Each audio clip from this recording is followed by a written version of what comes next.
Hi, my name is Manish Gupta, and in this video, I'm going to talk about the Llama 4 herd of models. So let's get started. Let's basically talk about the herd, what all is there in the herd of models. So in general, there are three different models as part of Llama 4, Llama 4 Scout, Llama 4 Maverick, and Llama 4 Behemoth, right? So Llama 4 Scout essentially contains 109 billion parameters. It basically is a mixture of experts model with each expert being 17 billion parameters in size, and there are 16 different experts. Overall, it is 109 billion parameter large model, but then at any point of time for a token, only 17 billion parameters are activated. It is trained in a multilingual and multimodal way and trained on about 40 trillion tokens overall. It can afford to have a very long context length of about 10 million, which is probably the largest context length with any large language model in today's world, right? All of these models have a knowledge cutoff date of August 2024 and have been trained on a large set of publicly available licensed data and information from Meta's products and services, right? This also includes publicly shared posts from Instagram, Facebook, and other interactions on things owned by Meta AI. Right? Llama 4 Maverick contains 128 experts. Each expert is also 17 billion in size, just like Llama 4 Scout. And therefore, at any point of time, 17 billion parameters are activated for a token. But it has a smaller context length of 1 million and has been pre-trained on about 22 trillion tokens.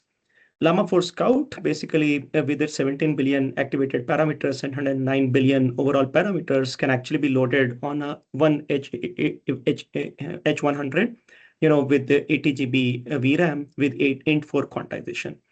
Llama 4 Maverick, on the other hand, has much larger parameters, 400 billion, and therefore it has to be loaded in a distributed manner. On one H800, one H100 node, you can actually load the entire model, not on a GPU, but on a node. But then, because it's basically a 400 billion parameter model.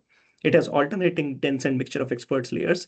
In fact, the mixture of experts architecture looks like this. So alternating feed-forward layers are replaced by a mixture of experts, and mixture of experts contains two parts, the routed experts and shared expert. So one shared expert, of course, is always activated, but then out of those 128 experts in Llama 4 Maverick, one of them is activated for any given token. Both Llama 4 Scout and Maverick have been distilled from Llama 4 Behemoth model. Behemoth is basically a very large multimodal mixture of experts model with 288 billion active parameters with 16 experts. Overall, the number of parameters are huge. It's more than 2 trillion total parameters. All of these models basically involve early fusion of vision and text tokens. It has been trained with samples which contain a max of 48 images. And when it comes to images, they use Metaclip as the vision encoder. The training has been done using a new training method called as MetaP, which is useful in setting the critical hyperparameters like per layer learning rates and initialization scales and so on. Pre-training has been done on 200 languages with more than 1 billion tokens for over 100 languages, which is 10x more multilingual tokens than Llama 3 pre-training. Just like DeepSeek V3, pre-training has also been done using FP8 precision training. And well, since it's a multimodal model, training also includes diverse text, images, and video. Mid-training basically helps to scale the context length from 256K tokens, which was used in pre-training, to 10 million for Llama 4 Scout and 1 million for Llama 4 Maverick. Now, large context length, of course, is very useful for various applications like multi-document summarization or personalization for users by using their large user activity history and also reasoning over vast code bases. So how do these models perform? So let's talk about Llama 4 Maverick first. So this table basically shows comparison of the Llama 4 Maverick model with many other models like Gemini 2.0, DeepSeek V3, and GPT-4o across several benchmarks like MMMU, the multimodal image reasoning benchmark, image understanding benchmarks like ChartQA, DocVQ, and so on, coding benchmarks, reasoning and knowledge benchmarks, multilinguality, long context benchmarks, and so on. So what can we observe from this table is that Llama 4 Maverick is better than GPT-4o and Gemini 2.0 on these benchmarks. In fact, compared to DeepSeek V3, it is equivalent on reasoning and coding with less than half of the active parameters. Llama 4 Maverick was co-distilled with Behemoth, which basically means that both of them were being trained together. And also, unlike having a constant soft loss versus hard loss comparison, soft loss versus hard loss, trade-off, constant, they basically had a dynamic hard loss versus soft loss weights. Okay. The post-training basically was done to maintain a balance between multiple input modalities, reasoning and conversational abilities, besides also doing post-training post-training for safety.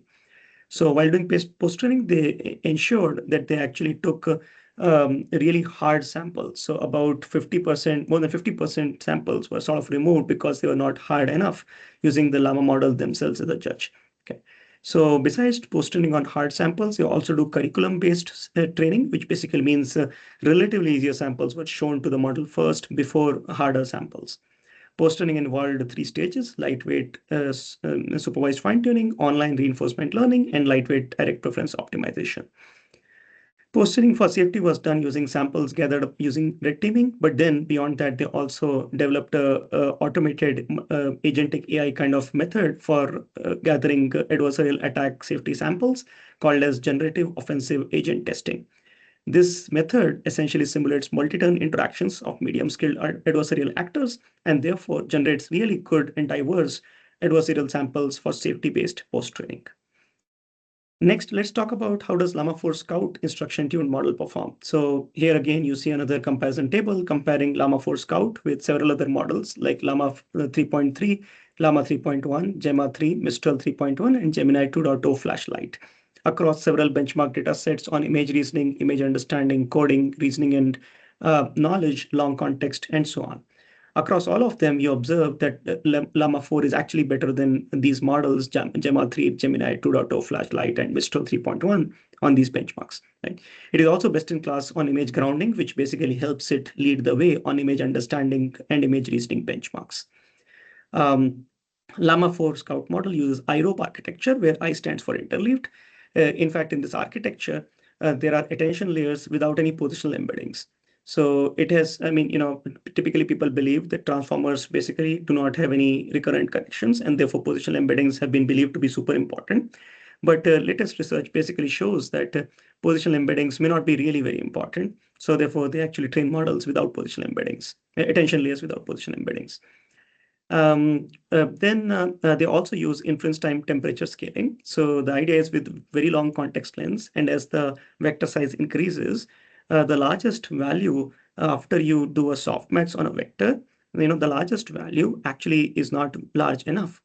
And that leads to degradation of output quality. Therefore, rather than using softmax, they propose usage of what is called a scaled softmax, which is actually very, very similar to softmax, except that there is this extra context, extra term, extra constant term in that sense is here n is the size of the vector and s is basically a special constant, right? So at inference time, they basically do this temperature scaling of attention using scaled softmax rather than actual softmax. So next, let's talk about Llama 4 Behemoth, which is the largest model of all of them with 2 trillion plus parameters, overall. So as you can observe, it is compared with Claude Sonnet 3.7, Gemini 2.0, and GPT 4.5. It actually performs really well, compared to them on various benchmarks like coding, reasoning, and knowledge, and multilingual and image reasoning benchmarks. Llama 4 Behemoth was trained using really very hard samples. The supervised fine-tuning here was done using the top 5% most hard samples. The reinforcement learning was also done in a very large scale and a rigorous manner using these 5 interesting different principles. The sampling for hard prompts was done by doing parset K analysis with the policy model, and the 5% hardest samples were chosen. Training curriculum of increasing prompt hardness was used so as to show easier samples to the model before harder ones. The prompts which gave 0 advantage during training were just filtered out. So also, the training batches were constructed such that they had samples across multiple modalities and multiple capabilities so as to have balanced training. Lastly, since the model is very large, 2 trillion plus parameters, the training was done in a very, very optimized manner. Of course, FP8 quantized training, but also, the optimizations were done in the architecture with asynchronous online RL-based training for faster iterations. So Llama models have been typically trained with safety in mind. So Llama 4 also has safeguards and protections in the form of these three tools: Llama Guard, Prompt Guard, and CyberSecUL. Llama Guard is basically an input-output safety large language model, which tries to evaluate safety both for the input prompt as well as for the output responses. Prompt Guard is a classifier to detect explicit malicious prompts in terms of jailbreaks as well as prompt injections. CyberSecUL is an evaluation framework to understand GenAI cybersecurity risk in accordance with the latest cybersecurity risks associated with GenAI as put out by ML Commons. Right? Large language models have been traditionally known to be left-leaning in terms of their bias towards political and social issues, right? But Llama 4 essentially has been trained to be less left-leaning. In fact, it is less than half of the rate, a left-leaning rate of Llama 3.3, and refuses less on debated political and social topics. 7% refusal rate in Llama 3.3, but 2%, less than 2% refusal rate on these debated social and political topics with Llama 4. Llama 4 is also more balanced with which prompts it refuses to respond to. So overall, in this video, I talked about Llama 4. The Llama 4 herd of models contain three different models: Scout, Maverick, and Behemoth. Scout and Maverick are publicly available on Hugging Face.